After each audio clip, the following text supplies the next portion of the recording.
My name is Grandma Hoodly Doodly. Well, that's what my grandchildren call me. And today I'm going to tell you how dinosaurs got me to write my first book. Yes, it is true. Well, I'll show you the cover of the book. Hold on.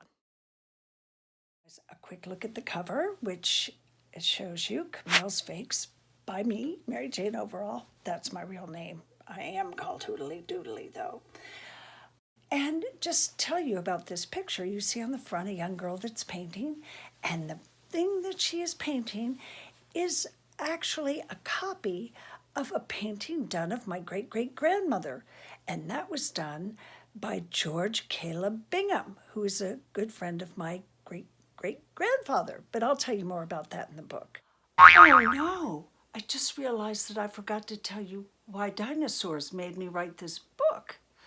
Well, I used to run into a lot of kids, and they knew everything there was to know about dinosaurs, where they lived, their names, and the names are complicated, like Stegosaurus and Tyrannosaurus Rex. And they used to talk about it all the time, and it used to drive me crazy.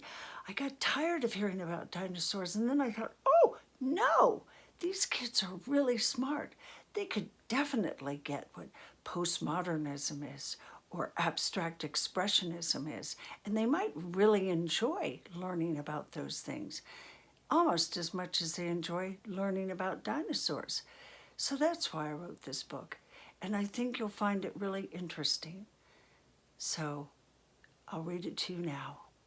Bye. Well, on the first page, you'll see Camille's Fakes, and you'll see a little girl holding her paintbrushes, and she's getting ready to do some work. Camille, shouted Jack. That's incredible. Everybody, look at what Camille's made. It was the last period of the ceramics class on a hot and sticky Tuesday. The students turned and stared. Most had made bowls, but Camille had created a towering circus sculpture full of fantasy. It had a merry-go-round of unicorns with the stage filled with circus clowns and animals done in bright colors. You're a magician, Camille, said Jack, an artist who can turn anything into something beautiful. Well, you know, Jack, art is my favorite subject, replied Camille as she finished the last touches on her sculpture. I wouldn't do anything else if I had the choice. As it was, every spare minute, Camille was painting, drawing, and making ceramics or animated pictures on the computer. And when she wasn't doing some kind of art, she was studying about it. She would search through books to find out about the different materials and styles that artists use. She even surfed the net and used chat lines to contact well-known artists throughout the world. From the information she gathered, she would try out new techniques. Often she would copy an artist's work just to see if she could. You're a great imitator, Camille, her friends would say when they saw her remarkable copies. But they weren't the only ones to admire her work. One of her pieces was such a good copy that a world-renowned art collector mistook it for the real thing and tried to purchase it for a hefty sum.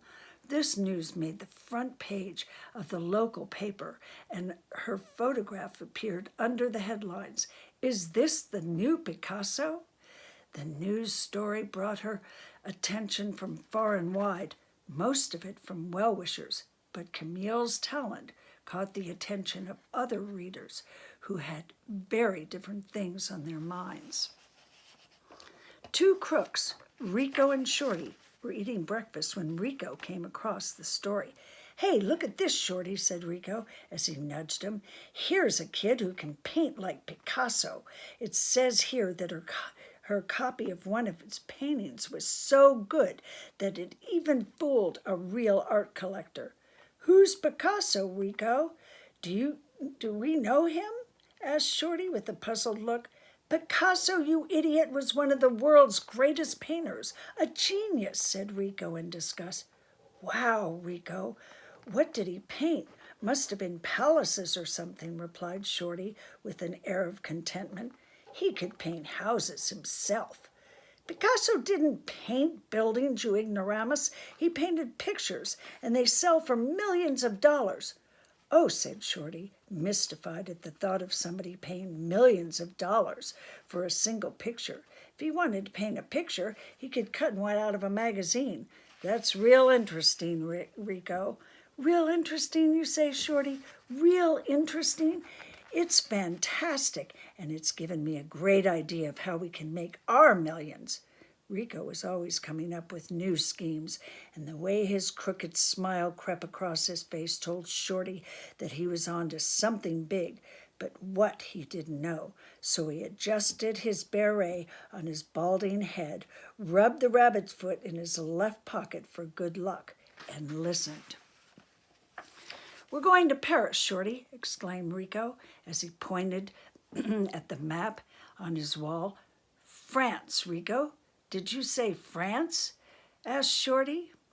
"Yeah, I said France, Shorty. We're going there to pose as art teachers from the new École des Jeunes Artistes in Paris, and our prize students will be a brilliant young artist named Camille." Shorty was puzzled. "How can we be art teachers when we don't know anything about art and we can't even speak French?" "Trust me, Shorty, this plan is going to work. Remember that French jewelry thief we met in New York City? I think his name was Michel." "Yeah," said Shorty, even more confused. "Well, remember how he used to rave about going to the museum in Paris so that he could check out both paintings and the old ladies?" continued Ricko. "He used to watch the old ladies." "Why?" said Ricko. "For the jewels, Shorty, for the jewels. See, in Paris, people are allowed to sit in museums and copy famous paintings. Michel found old ladies in the art museum sitting and painting away for hours. Some wore jewels worth thousands. And when he spotted a piece of jewelry that he wanted, he would wait for the lady to finish her painting and then follow her home. When the time was right, he would break into her house, and bingo, the piece was his." "Yeah, I remember, Ricko, but what's that got to do with us?" asked Shorty. "Well, Shorty, students are allowed to sit in Paris museums and make copies, too, not just old ladies," explained Ricko. "Since we'll be Camille's art teachers, we'll instruct her to copy some of the great masters' works to help her learn new styles. And when she finishes her paintings, we'll sell the fakes to wealthy art collectors and make millions." "But how will we get her to Paris, Ricko?" asked Shorty as he stroked his lucky rabbit foot again. "We'll hold an art contest, Shorty. Camille won't be able to resist entering it because the first prize for the best painting will be 2 tickets to Paris.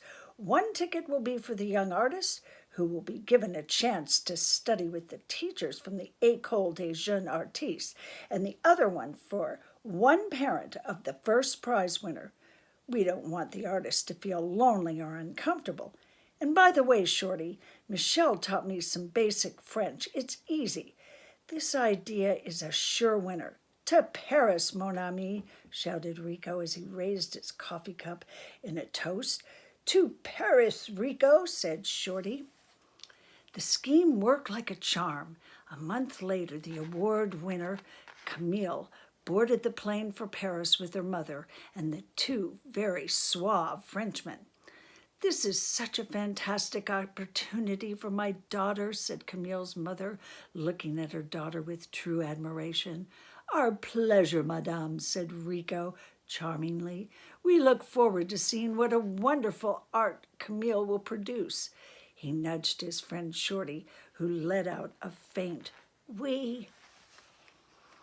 When they arrived in Paris, the con men took Camille and her mother to a large apartment that they had rented just a few blocks away from the Louvre, the most famous art museum in Paris.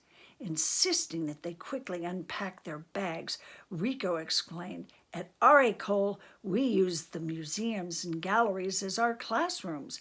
We have so little time here, so let's not waste a moment." And with that, the 4 set off to the Louvre for Camille's first art lesson. The museum's massive hallways never seemed to end. When Camille walked through them, Surrounding her were sculptures and paintings that she had only seen in books. I must be dreaming, she gasped to her mother. We're so happy to have you with us, Camille, said Ricko. Please, mademoiselle, have a good look around and choose the artist you'd like to imitate. Imitate? Said Camille. What do you mean by imitate? By that, my dear, I mean copy. At the École des Jeunes Artistes, all of the young artists make copies of the master's work to perfect their technique before they begin to work in their own style, he replied with a wave of his hand. I understand that you are very good with that, n'est-ce pas, mademoiselle? Well, I guess so, said Camille, glancing at the large room filled with magnificent art. Choose a painting you want to copy, and tomorrow you can begin. D'accord, Camille? Smiled Ricko as he nudged his partner once again. Well, all right, she replied faintly, and then continued her journey through the museum. The rest of the day seemed to melt away as Camille went through each room, studying the works around her. She gazed at the ancient Greek murals and the Greek and Roman marble statues. She looked at the paintings by the Impressionists, the Cubists, and abstract expressionists. There were the newer images by postmodern artists that she had never seen before. And best of all, she could actually examine the paintings done by her favorite artists. Mom, look, a real Van Gogh and Dali. I can actually see every brushstroke. Yes, it's fantastic, her mother said as she moved closer to each canvas. Camille was in heaven.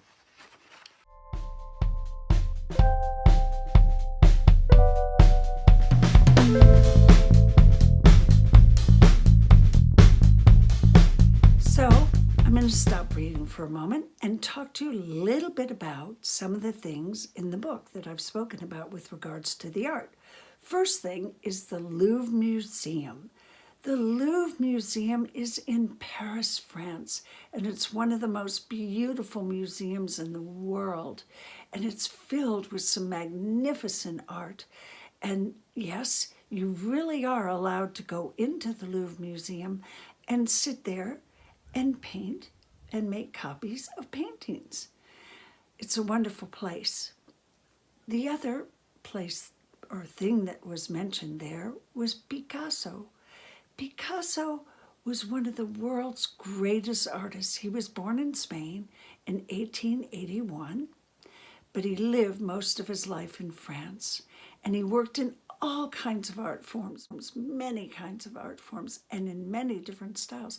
He worked as a stage director. He was a poet. He wrote plays.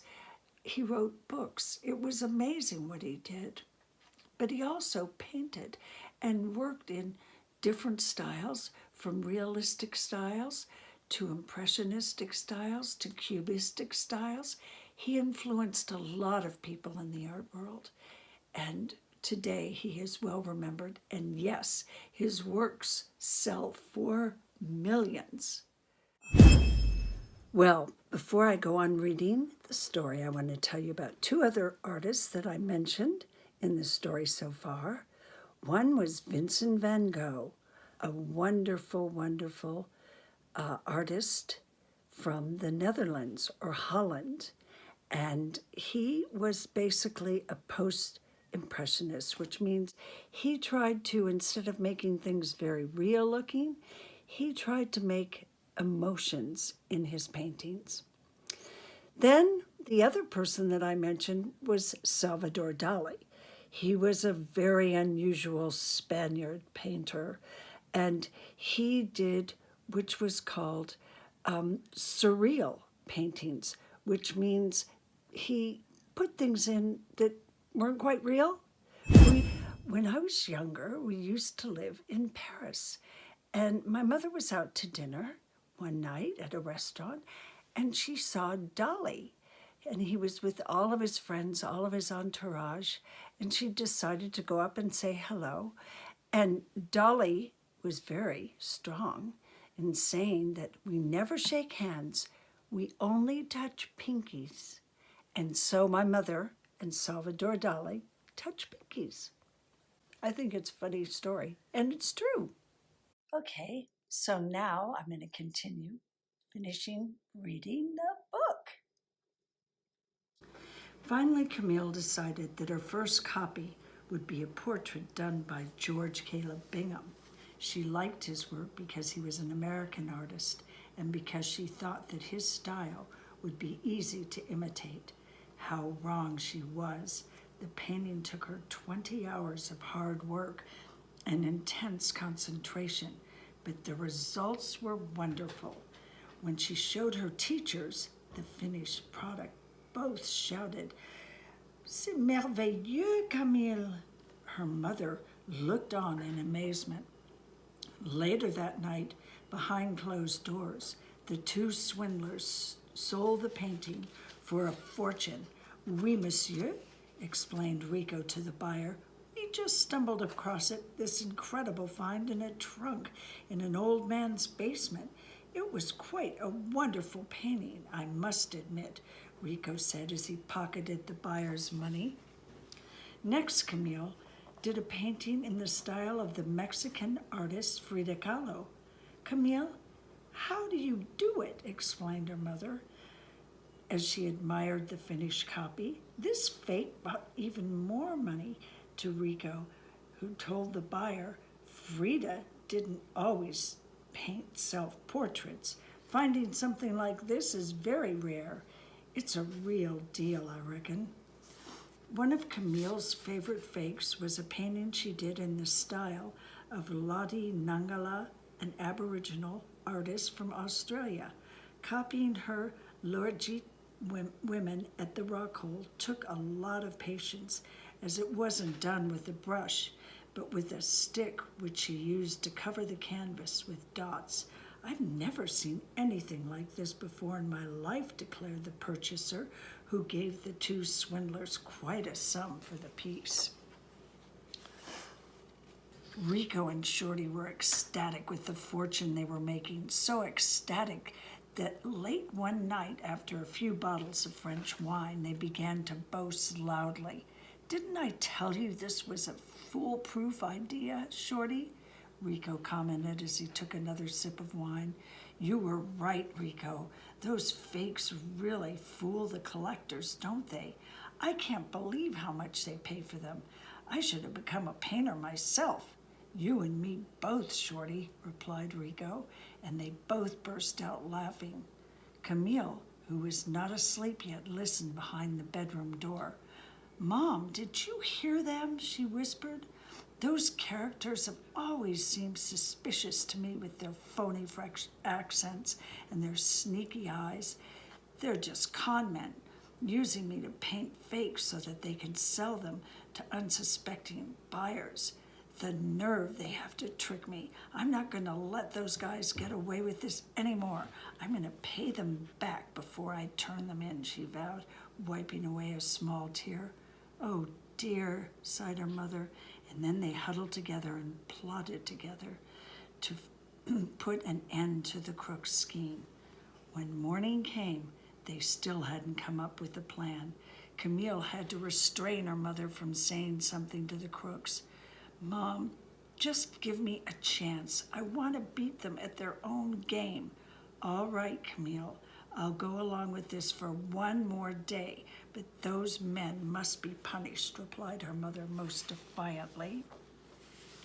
When they got to the museum, Camille felt a bit sad as she sat at her easel and picked up her paintbrush. She was about to add more red to her latest piece when she spotted several works by two superrealist artists, Duane Hanson and Chuck Close. Their sculptures and canvases looked so real, people often thought that they were real, and Camille finally got the idea she needed from looking at their works. Turning to her mother, she whispered, "I think I've got it, Mom. I can get back at these guys and have a little fun. I'll trick them. I'll do a painting of myself painting. A painting, one that looks exactly like me. Something super real," exclaimed Camille. Then, When I get the chance, I'll put it in my place at the museum. Ricko and Shorty aren't looking, and before those two have a chance to figure things out, we should be able to alert the police and make it to the top of the Eiffel Tower on time to see another beautiful Parisian sunset. What do you think, Mom?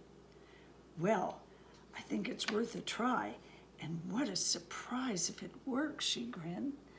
So every night while the crooks slept, Camille painted herself painting a canvas.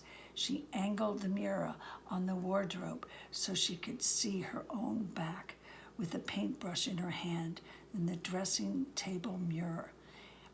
When she finished the picture, she felt sure that it would fool anyone. This really looks like me when I'm painting.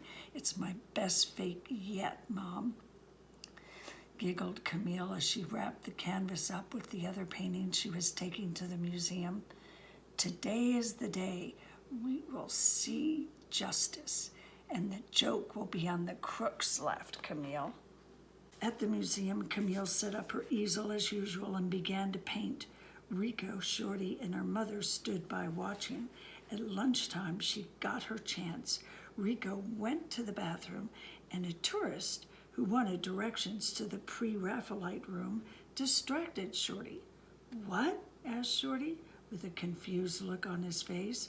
The Pre-Raphaelite room, where those beautiful works of Rossetti and his friends are on display, prompted the tourist. Wait a minute, I'll go ask my friend, said Shorty as he sauntered over to the men's room.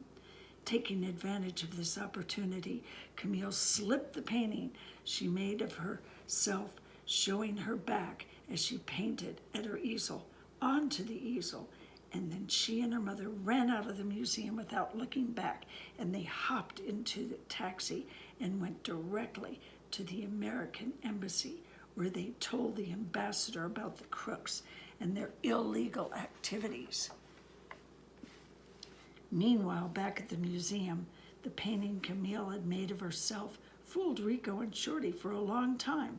It was only when Ricko offered her something to eat that he realized Camille was not at the easel, and it was a fake. This isn't Camille, it's one of her paintings. She tricked us. She must know what we're up to, shouted Ricko. You idiot, Shorty, find her right away. This is all your fault. But the discovery had come too late. When Ricko and Shorty finished searching through the museum and were heading out the front door, they were greeted by two gendarmes, the French police, who took them off to jail. Brilliant young artist fools crooks with her fake, read the headlines of the World newspaper the next day. The news stories praised Camille for her heroism and for her skill in creating a painting that led to the capture of two con men.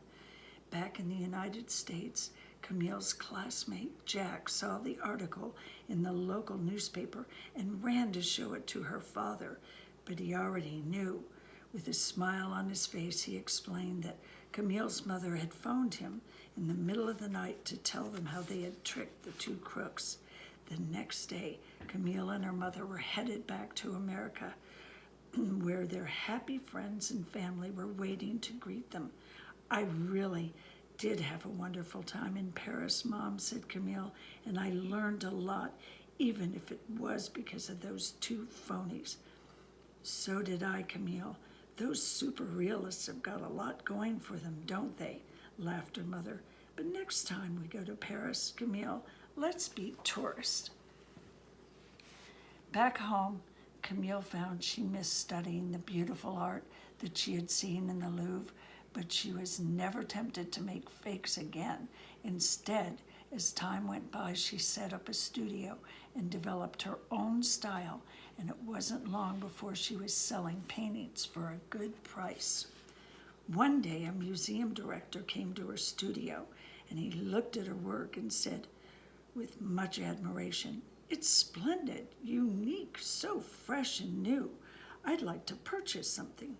He tried to get Camille to sell him the fake she had made to trick the crooks, but that was the one painting that she refused to part with.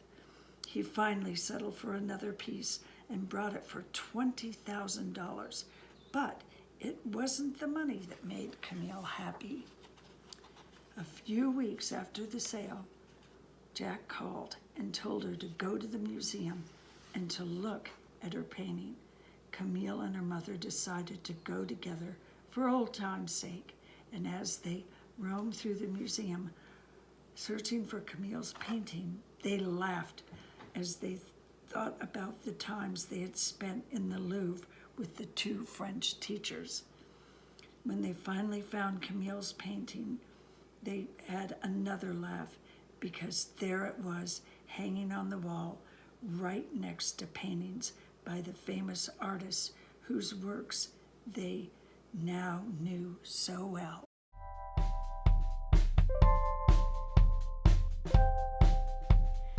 Hey, thank you for listening to the whole story of Camille's Fakes, and I hope you've learned something. And I'm going to talk about some more of the artists in the book.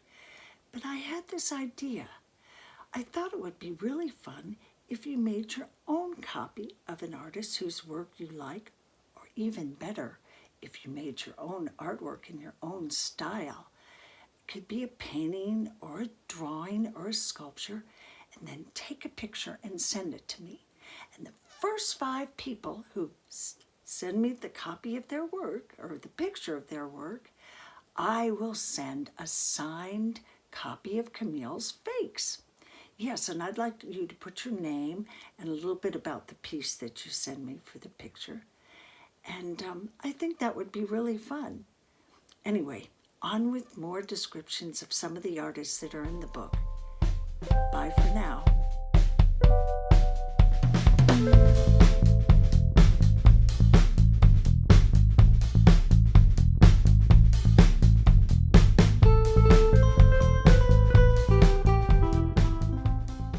There are quite a few art styles that I mentioned in the book, but I will talk about them in another series. And those included the works of the Egyptians and the Greeks, the Romans, and I mentioned the Impressionists, the Cubists, the abstract expressionists, the postmodernists. And again, I'll talk about them in another series because I will be reviewing some of my other art books. But now I'm going to talk about George Caleb Bingham. George Caleb Bingham was born in Virginia, and he lived for a great deal of his life in Missouri. And he was an American realist painter, and he specialized in portraits. My grandfather, as I told you, my great-great-grandfather, I should say, James Sidney Rollins, and George Caleb Bingham were very, very close friends. My grandfather was a senator in Missouri, and he helped Bingham get a lot of jobs painting different politicians. In fact, Bingham painted a lot of my relatives, and that was the picture on the front of the book where Camille is painting a picture of my great-great-grandmother. The next artist that I discussed was Frida Kahlo. Frida Kahlo was born in Mexico in 1907. Her style was sort of a naive art style or surrealism. As a child, she had a little bit of polio, and so she limped for most of her life, and she really actually wanted to be a doctor. But she was in a terrible bus accident when she was 18 years old, and she wound up staying in bed a lot. So she decided to paint, and she fixed up her bed so she could paint in bed. And she did a lot of self-portraits, and that a lot of people appreciated. She also married the very famous Mexican muralist Diego Rivera, and he painted murals in New York, Mexico, and all over. They were married for many years. So that's Frida, and she has some wonderful artworks.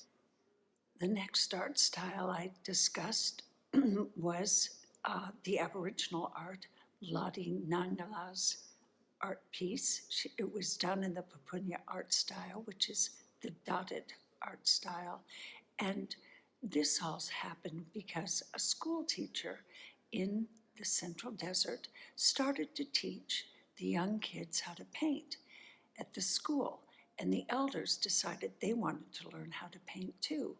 And so they started reproducing the beautiful sand paintings that they did of their country using the dot style, using a stick to put on the dots that showed their country. It's very, very beautiful.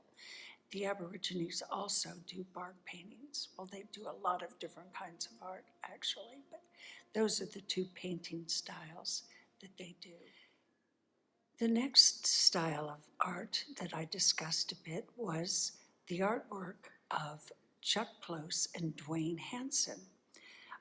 Duane Hanson was born in 1925. He was an American sculptor, and he did some amazing artworks of people.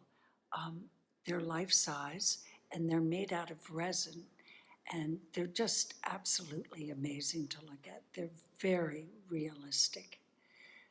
Along with that style was Chuck Close, who was also sort of a photorealist. He was a painter as well as a photographer, and he did incredible photorealistic paintings. And both of them, again, act as an inspiration to Camille. It inspired her to make a painting of herself painting. Their work is utterly amazing. I also talked about the Pre-Raphaelites. The Pre-Raphaelites were a group of artists that worked in Europe. And these artists decided that they really wanted to leave the sort of impressionistic, emotional type of painting, and they wanted to get back into more realistic paintings. They're quite romantic, quite beautifully done, and there are a number of these very famous artists, including someone like Rossetti.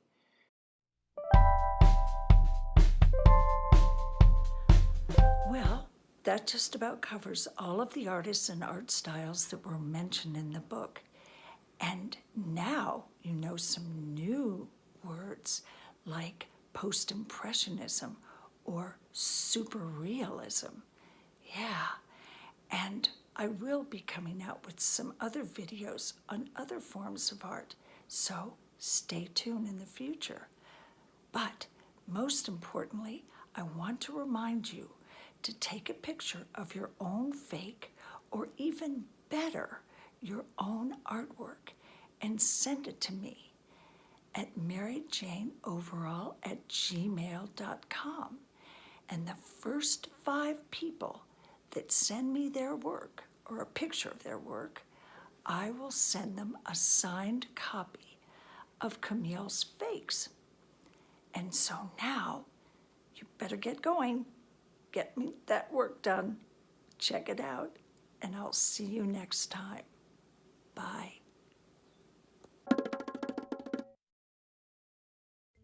Well, I guess I've just about finished that series, and I'm here with my granddaughter. Do you like art? Yes, I do. Well, that's wonderful. And did you enjoy my book? Yes. Are you going to be making me a fake, a copy of something you really like? Mm-hmm. Who's your favorite artist? Hokusai. Hokusai, the Japanese printmaker. My goodness, you are studying about art. Hokusai does do beautiful things. See, all of you can know all of these things. You read, you look, and it just makes life so much more interesting, doesn't it? Mm-hmm.